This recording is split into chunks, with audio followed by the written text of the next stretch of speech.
beberapa dokter spesialis di RSUD Persea Kabupaten Toba sering tidak tepat waktu untuk masuk kerja. Kondisi ini kerap terjadi hingga tidak jarang pasien padat karena menunggu kedatangan dokter.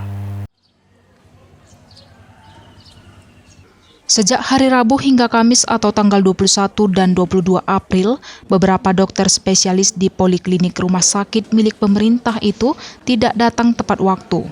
Sementara pasien terlihat sudah membadati kursi tunggu sejak pukul 8 pagi. Pantauan Toba TV di rumah sakit tersebut, beberapa dokter baru tiba di ruang kerjanya sekira pukul 10.30 pagi. Padahal banyak pasien yang datang berobat dari daerah yang jauh.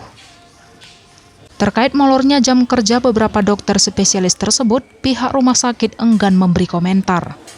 Direktur rumah sakit yang ditemui pada Rabu 21 April tidak bersedia memberi keterangan dengan alasan sedang buru-buru dan meminta waktu konfirmasi diundur sehari kemudian. Namun pada Kamis 22 April, beliau kembali menghindar dan mengarahkan tim Toba TV kepada petugas lain.